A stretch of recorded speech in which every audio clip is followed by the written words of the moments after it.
राजा तक्षक के साथ युद्ध के बाद जो वन पर्व की एक महत्वपूर्ण घटना है।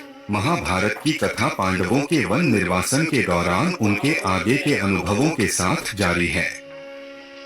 तक्षक के साथ युद्ध के बाद पांडवों ने विभिन्न क्षेत्रों और आश्रमों की खोज करते हुए जंगल के माध्यम से अपनी यात्रा जारी रखी। रास्ते में उनका सामना विभिन्न ऋषियों, दिव्य प्राणियों और साथी यात्रियों से होता है। पांडवों की भेंट ऋषि लोमश से हुई, जो उनके निर्वासन के दौरान उनके मार्गदर्शक बने। वह उन्हें विभिन्न पवित्र स्थानों पर ले जाते हैं और उनके साथ अपना ज्ञान और अनुभव साझा करते हैं। पांडव अपनी यात्रा के दौरान मिले ऋषि मुनियों से अनेक कहानियां और उपदेश सुनते हैं। ये कहानियां पांडवों को नैतिक शिक्षा, दार्शनिक अंतर्दृष्टि और आध्यात्मिक मार्गदर्शन प्रदान करती हैं। अपने निर्वासन के दौरान अर्जुन देवताओं से दिव्य शस्त्र और आशीर्वाद लेने के लिए हिमालय की तीर्थ यात्रा पर निकलते हैं। इन दिव्य वरदानों को प्राप्त करने के लिए उन्हें कठोर तपस्या और भक्ति से गुजरना पड़ता है। अपनी तीर्थ यात्रा के समय अर्जुन भगवान शिव को प्रसन्न करने के लिए गहन तपस्या, ध्यान में लगे रहे।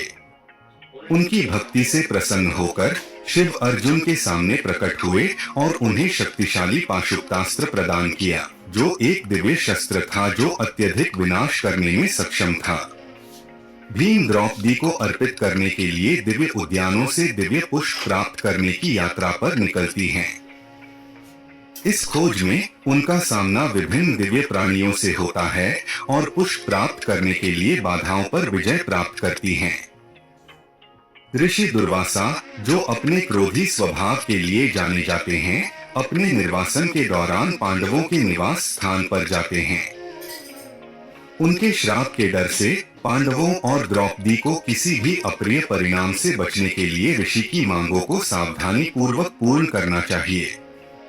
द्रौपदी को ऋषि और उनके शिष्यों के बड़े समूह को भोजन उपलब्ध कराने का कार्य सौंपा गया है।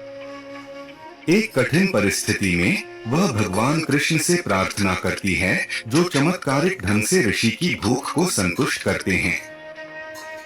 वन पर्व का समापन 13 वर्ष के वनवास की समाप्ति के साथ होता है। वन में अपने समय के दौरान विभिन्न चुनौतियों का सामना करने और ज्ञान प्राप्त करने के बाद पांडव अब आगे आने वाली विपत्तियों से भरी घटनाओं का सामना करने के लिए तैयार हैं। वन पर्व महाभारत के भीतर एक गहन अंतर संबंध के रूप में कार्य करता है, जो महाकाव्य कथा के नैतिक और आध्यात्मिक आयामों में अंतर्दृष्टि प्रदान करता है। यह धर्म, आत्म साक्षात्कार और जीवन के परीक्षणों और कष्टों के बीच सत्य और धार्मिकता की अंतिम खोज पर सबक प्रदान करता है।